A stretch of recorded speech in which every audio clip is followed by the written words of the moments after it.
চোখ রাখছি পরবর্তী সংবাদে।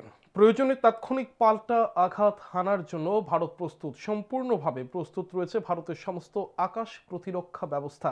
দেশের প্রতিটি সামরিক ঘাঁটি ও সরঞ্জাম সর্বোচ্চ সতর্কতায় রয়েছে। সোমবার সাংবাদিক সম্মেলনে এই কথা ফের স্পষ্টভাবে জানিয়ে দিলেন এয়ার মার্শাল এ.কে. ভারতী। সংঘর্ষ বিরতি ঘোষণার পরেও শনিবার গভীর রাতে পাকিস্তান একাধিক ড্রোন ও ক্ষেপণাস্ত্র হামলা চালায় জম্মু ও কাশ্মীরের নিয়ন্ত্রণ রেখা এবং আন্তর্জাতিক সীমান্ত বরাবর। ফলে টান টান উত্তেজনা দেখা দেয় সীমান্তবর্তী অঞ্চলগুলোতে।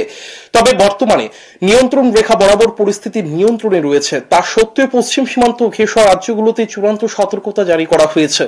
দেশজুড়ে প্রতিরক্ষা ব্যবস্থাকে সর্বোচ্চ প্রস্তুত অবস্থায় রাখা হয়েছে। সোমবার সাংবাদিক সম্মেলনে জানালেন DG air operation air marshal A K. Bharti. সাংবাদিক সম্মেলনে উপস্থিত ছিলেন lieutenant general Rajiv Ghai, air marshal A K. Bharti, vice admiral A N. Pramod, major general S S. Sarda. A K. Bharti জানান, ভারতের যুদ্ধ জঙ্গিদের বিরুদ্ধে পাকিস্তানি সেনার বিরুদ্ধে নয়, শুধুমাত্র জঙ্গিদের আস্তানায় হামলা চালিয়েছিল ভারতীয় সেনা 7 মে। ভারতীয় সেনা সফলভাবে প্রতিহত করেছে পাকিস্তানের ক্ষেপণাস্ত্র হামলা। তিনি বলেন, জঙ্গিদের পক্ষ নিয়ে পাক সেনা ভারতের সঙ্গে সংঘর্ষে লিপ্ত হয়েছিল, কিন্তু এর কড়া জবাব ভারতীয় সেনা দিয়েছে। তিনি এদিন ফের স্পষ্টভাবে জানান, ভারতের কোনো সেনা ঘাঁটিতে কোনো ক্ষতি হয়নি। প্রতিরক্ষা ব্যবস্থা এমনভাবে গঠিত করা হয়েছে, হামলা প্রতিহত করার জন্য প্রয়োজনীয় প্রতিটি স্তরে প্রস্তুতি যাতে নেওয়া যায়, প্রতিরক্ষা ব্যবস্থা ঠিক এমনভাবেই গঠিত করা হয়েছে।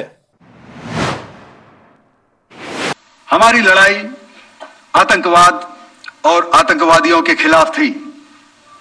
इसलिए 7 मई को हमने केवल आतंकवादी ठिकानों पर ही हमला किया था।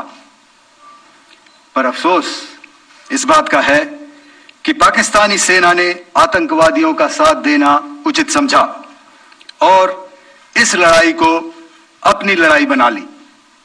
इस परिस्थिति में हमारी जवाबी कार्यवाही अत्यंत आवश्यक थी और इसमें उनका जो भी नुकसान हुआ वे खुद इसके लिए जिम्मेदार हैं। এই দিনের সাংবাদিক সম্মেলনে এয়ার মার্শাল এ.কে. ভারতী জানান, পাকিস্তান সেনা জঙ্গিদের পাশে দাঁড়িয়েছে। এর জন্য পাকিস্তানের যা ক্ষতি হয়েছে এর দায় পাকিস্তানেরই।